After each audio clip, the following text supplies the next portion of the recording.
As a financial professional, I tell my clients all the time that investing should not be exciting. And if you're getting excited while you're investing, then you're probably doing it wrong, right?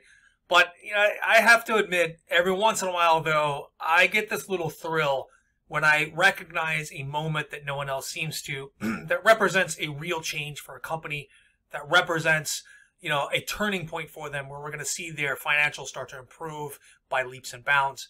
And I think we've reached that moment with Xpeng. There's a piece of news out there that was really overlooked. It was overlooked by everyone, including me, although it's perfectly available in their quarter one of 2021 results, their financial results. And we're going to take a look at that and talk about why that's significant right now. All right. So this is Gasgoo, an article from Gasgoo, which is a website dedicated to the Chinese automotive industry. It's written in English, but it's also written a lot of times by people who probably aren't native English speakers, or it's translated directly from Chinese.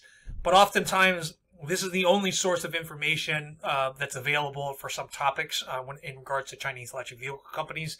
They simply aren't really covered all that well in Western media. So the wording can be a little clunky here. Please forgive that. But for the first time for Xpeng, in their Q1 2021 results, we see software show up, right? We see software show up impacting that bottom line. And let's talk about why that's important. Yes, it's impressive that Xpeng's revenues were up 616% year over year, but we should expect that for a company in this growth cycle here. This is important. Software revenues are important because it's not a secret that Xpeng is following the path that was blazed by Tesla. They're following it so closely, of course, that they've been accused of just being a carbon copy of Tesla. At least they were, 6 months ago. Now I think there's been significant diversion between the two software packages, between Tesla's Autopilot and the Xpilot 3.0. That I think that those accusations of copying are probably going to be worked out in court. There'll be some sort of settlement or not. I don't know. But I don't think they're as important as people have made them out to be. But it is important to recognize that Xpeng is doing exactly what Tesla did in terms of owning their own manufacturing process, in terms of hitting up the markets over and over and over in secondary offerings to raise money, to build new factories, to vertically integrate that process from one end to the other, and they're pouring money into research and development. So I don't think it's a secret that they want their company to succeed in the way that Tesla has.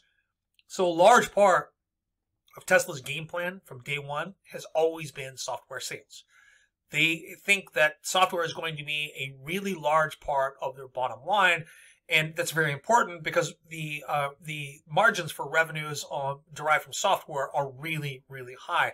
They're high across the entire software industry, but in particular for the auto industry, they're going to be some of the highest margin items that end up on the balance sheet for any vehicle manufacturer in the future, or at least that's the hope of the automotive industry. So let's talk a little bit about margins and how that's improved, and why this news is very significant, and why this news is going to get even more significant here in the future. So Xpeng's, according to Dennis Liu, the Vice President of Finance, Xpeng's gross margin stood at 11.2% for Q1 of 2021 versus negative 4.8% in the year prior and 7.4% in just the quarter prior.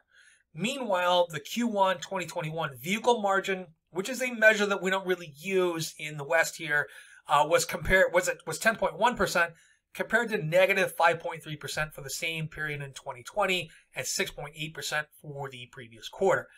These are all very important numbers. It means that the money that they're making per vehicle is rising at this point. And even though they're spending a lot of money on R&D, even though they're building a couple of new factories here. Okay, so Dennis Liu said that the improvement in vehicle margin was mainly credited to material cost reduction and also the revenue recognition of the Xpilot software sales. That statement there is very important. For the first time, the revenue from our Xpilot software system was recognized in top line and reflected in gross margin, marking a significant milestone in the Chinese EV industry.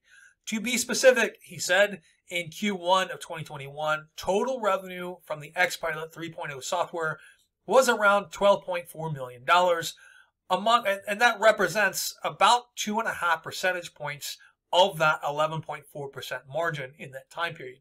This is very significant considering last year they had negative margins, and their software was a negligible contribution to those margins. All automakers right now who are planning to make smart vehicles are planning for software revenues to be a huge part of their revenue stream. And it's going to be an enormously efficient part of their revenue stream, of course, because it's extremely high margin. So, like I said, every once in a while, you get to recognize these little moments that no one else seems to recognize. And I think that this is one of those moments for Xpeng. I think that we're going to see in Q2, Q3, Q4, that the revenues from software are going to become a larger and larger part of that margin, of that positive margin.